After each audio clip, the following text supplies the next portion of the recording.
hello everyone, and thanks for tuning in to AFTM Online, or AFTM as it's called at our YouTube channel. The AFTM, of course, is the Austin Friends of Traditional Music, and we've been here in the Austin, Texas area since 1974, promoting traditional music in all its forms. Normally, what we do is promote performances, jams, concerts, and a wonderful festival in October, but last year all of that stuff had to be canceled because of the pandemic.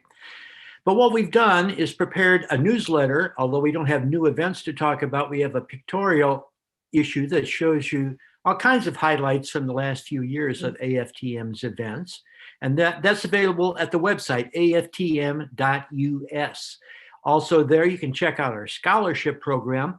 Our scholarship program continues in a virtual manner now, and it helps young people get instruction on their various traditional instruments or singing or whatever.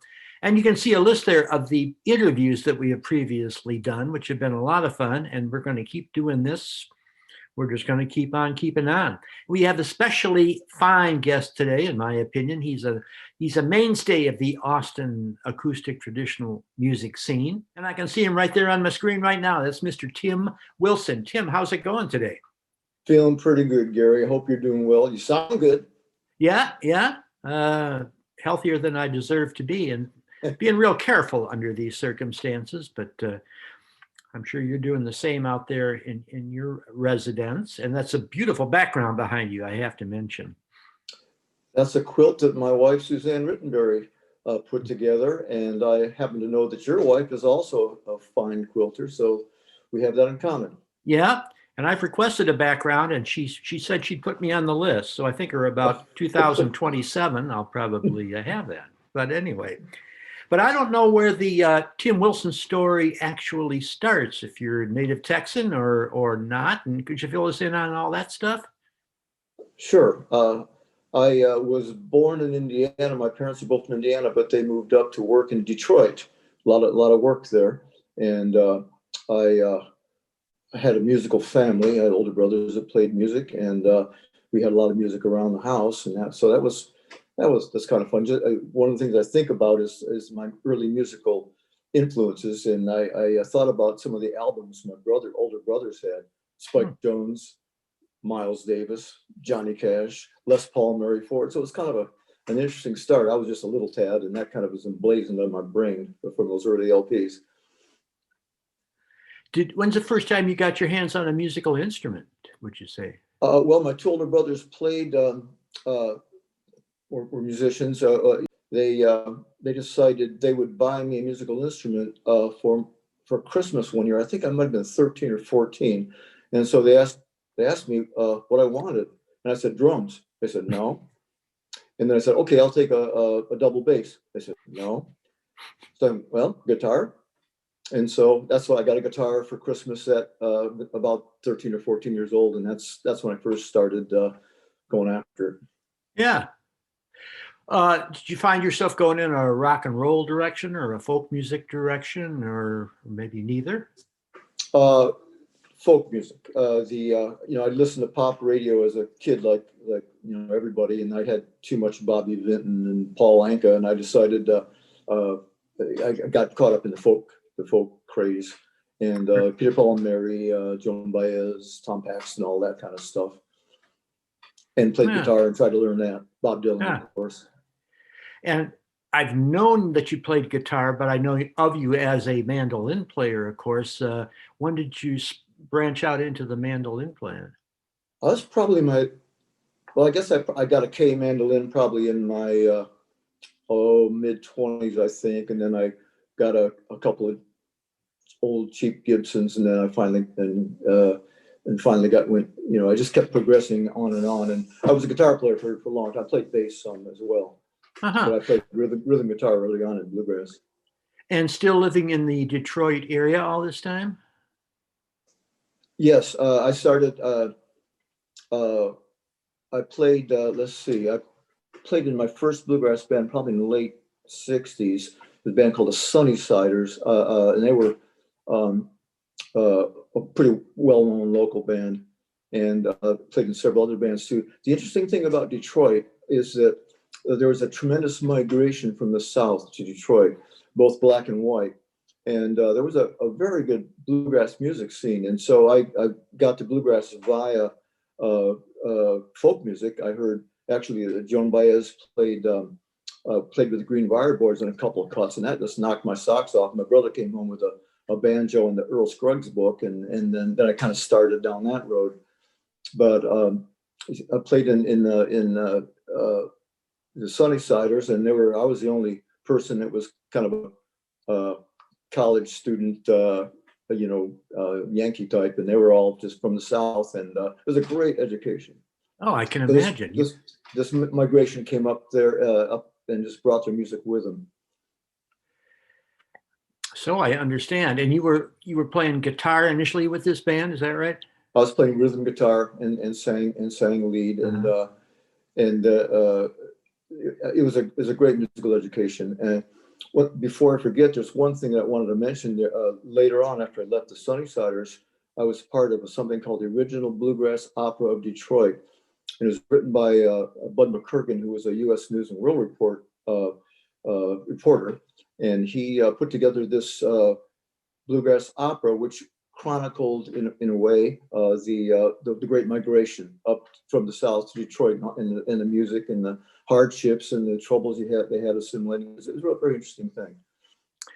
Yeah, well, I understand that migration was very widespread. The Monroe brothers went to Indiana, I think, worked in the steel mills. So a lot of great musicians were up there. And you were playing with people from the South, not just other Yankee boys, right? Yeah, that's correct. Yeah. Jimmy Martin played in Detroit for a short time. The Osborne brothers were with him. There's a lot of people. Billy Gill, who wrote Tennessee, was up there. A guy named Rufus Shopner, who wrote Save It, Save It. There's a bunch of other ones. And there's second generation of people like Dana Cupp and Jimmy Campbell were from that area as well. Well, I know that you didn't stay in Detroit forever. What was your first move away from the Motor City? Well, in '77, I came down to Austin, and I moved down here with the woman who was become my first wife, and got here I think in the late summer '77, and I found, I don't know if it was the Austin Chronicle or what, but there was some news entertainment type newspaper that advertised a bluegrass jam session out on a church on 2222, and I went within 2 weeks, and I met people I still know today. Tom Ellis was there, Tom Pittman, Dennis McDaniel. There's a whole bunch of folks. Bluegrass is great for making new friends in a hurry. Oh, that's a great story. So you've been here since the late 70s. Did you ever leave, or have you been here continually? I left a couple times. In about late '79, I moved to Colorado for about 2 or 3 years. Got divorced, came back to Austin, and then stayed here 2 or 3 years. Then I went up to Chicago for about 5 years, and then I came back. Were you in any Texas bands in that first stretch in the late '70s then? Yeah, when I came back to Austin from Colorado, I joined the Austin Lounge Lizards. And I played with them 2 or 3 years. I was on their first album, and that was a blast. But that was I was not a founding member, but I was one of the early members, and we had a lot of fun for 2 or 3 years there. Then after that, I went up to Chicago to join Special Consensus.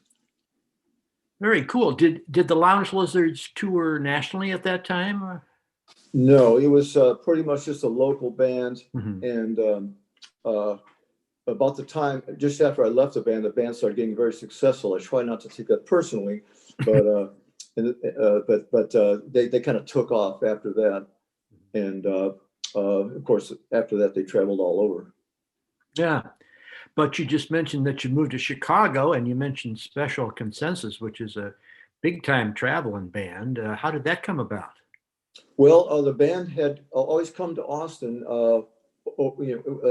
They played at a place called the Filling Station on Barton Springs Road, and they'd play there for a week or 2 weeks sometimes. And then, of course, all the musicians would gather around and we have jam sessions. So I just got to know Craig Cahill and the rest of the guys in the band at the time through jam sessions, and we had softball games, and it was great fun. So when a vacancy came up, he gave me a call, and I decided I wanted to do it.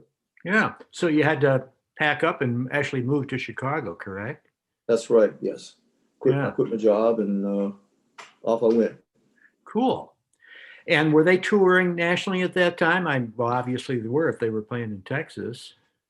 Yes, they were. We went all over, right? All out west into Canada. Yeah, we traveled quite a bit. And after I left the band, they started going to Europe quite a bit. And once again, they got a lot more successful after I left the band. So, I'm trying not to, like I say, I don't want to get myself a mere upset coincidence, I'm sure, Tim. That is such a great band, and I've been playing cuts off their newest album on my Bluegrass radio show. Their latest album is all Chicago-themed music, appropriately enough. But that is a wonderful band. I'm sure you had a good time playing with them. Who were your cohorts in the band at that time? Greg Cahill, of course. Oh yeah, he's the one mainstay. Bass player. The first half of my tour of duty, Scott Salick played bass, and Dennis White played guitar. And then those guys moved on, and I ended up with bandmates Dallas Wayne and Robbie Fulks, which was blessed. Those guys were so talented. I would say we all know Dallas from his radio appearances on Sirius XM, and Robbie Fulks is just a phenomenally talented guy. I assume he's a lot of fun to be around. Is that the case? That's true. We had a blast. And so you spent a few years, was it, working with Special Consensus? Yeah, about 5. I think I left there very late '89 and came back to Austin. And have you been here pretty continually since then? Yeah, since then I've been here the whole time. Have not. I've decided that was enough. I'm staying. Yeah. Well, you've mostly stayed in the Central Time Zone, not exclusively. You did have that Colorado venture. What are some of the bands you've played with in Texas since you got back here? Well, after the Lounge Lizards, since I got back here, Robert Griffith, who is a spectacular singer, and myself formed a little duo that was, we kind of specialized in Loon Brothers songs. And so we didn't do much with it. I don't think we ever made a nickel, but every Saturday he'd come over to my house and we just run through all these Loon Brothers songs. And he would bring his daughter Rose, who you know very well, and she was probably 5 or 6 at the time. And he'd park her in front of the TV set with a video, and we'd be singing. And Rose is apparently a little sponge, because she absorbed all that music, and now is a very fine singer herself. Well, that's a great story. And I know I've seen you perform with the Gray Sky Boys since my time in Texas. And who are some of the guys in that organization? Well, the Gray Sky Boys, Tom Ellis played bass and some tenor, Robert Griffith, of course, and Rose would often sing with us as well. And on the banjo, Jeff Large played, the late Jeff Large played with us, and later Mark Pluta came on. Jerry Hill played the fiddle, and I think that's everybody. Before that, we had a previous version, a similar version, it's called the Dim Lights, which was Doc Hamilton and Jeff Large and Robert and Bob Poole played bass. Oh, that sounds like a fun group for sure. And we're hoping to talk to Doc Hamilton in the upcoming weeks. We got that to look forward to. He's got a few stories to tell us, I'm pretty sure. Oh, he does. He does. Yeah. Well, that brings us up pretty close to modern times. Your instrument throughout all this has been primarily mandolin, is that correct? Yeah, since I play with guitar once in a while in jam sessions or some occasionally for a gig, but primarily mandolin all this time, yes. And if I'm not mistaken, you've done a little work with the Lizards again, correct? Yeah, it's about 5 years ago. I rejoined. They had some turnover in personnel, and I rejoined and have been back with them. And they don't travel nearly as relentlessly as they used to, which suits me fine. Probably suits all of us fine. But it's great fun again. And what's the name of that band that travels with them? Their other persona that I like so much? The Meddlers. Yeah, the Meddlers. Yeah. The Meddlers are kind of I guess the way it worked is me and the bass player started rehearsing with the Lizards in anticipation of a couple of people leaving. They were making overtures about leaving. And so we formed what was called the Meddlers. We take Lizard songs, old Lizard songs, and we put them with popular songs that people might recognize. For instance, the Lizards have a well-known song called The War Between the States. Well, we coupled that with Ashokan Farewell, and also ended it with the song by Edwin Starr called War. What are you good for? Absolutely nothing. That's kind of the gist of what goes on. Yeah, well, I've had the pleasure of watching you guys perform, and both ensembles are first rate. And when things get back to normal, there's a chance you'll be out performing with them again, I hope. I expect so. Yeah, we're looking forward to that. But I'd be remiss if there's one band that I didn't mention that's been playing lately. It's a band called Rosebud. And they're legendary. I know. And that's Robert Griffith and Rose and Nancy McClintock, which is Robert's wife.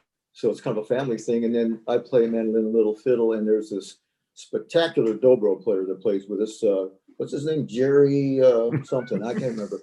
I've heard he's very difficult to work with. He is talented but terribly eccentric. Well, that is a great. It's a great band to play in, and I hope it's a great band to see. Maybe again when things get back to normal, we'll at least get together to rehearse a lot, if not perform. Yeah. And speaking of performing, is there any way we could talk into favoring us with a tune of some kind?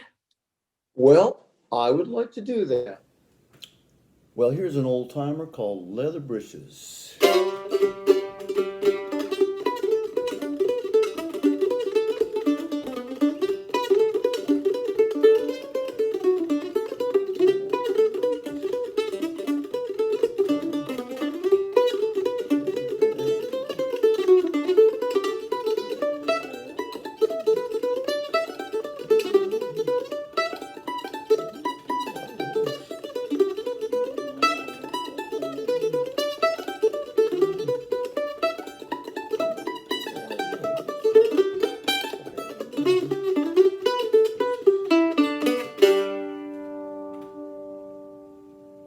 Well, Tim, thank you so much for favoring us with that tune. What a mandolin picker you are. I'm anxious to hear you again in person, and hopefully before too many weeks or months have passed, we'll be able to do that.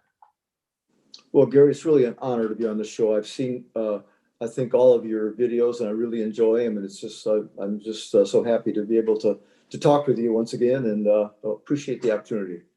Well, it's been great fun. I'd like to thank all the people out there who are watching and supporting our videos. We enjoy putting them together and hope they're as enjoyable to watch.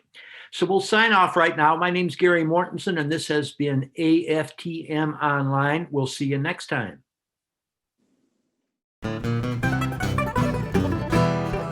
I was driving down the interstate through Winslow, Arizona. I had 7 vices on my mind.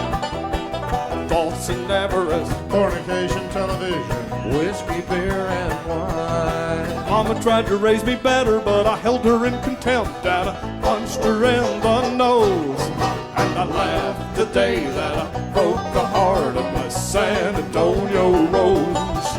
The light next the sky as I wondered why I come to no good end. So I lit another fag and I took a drag. A smoker was my only friend. The thunder was a clapping and the wipers were a slapping when I heard an awful crash. Then I woke up at this Formica counter with a plate of corned beef hash. Waitress, waitress, bring me some coffee. Make it as hot as you can.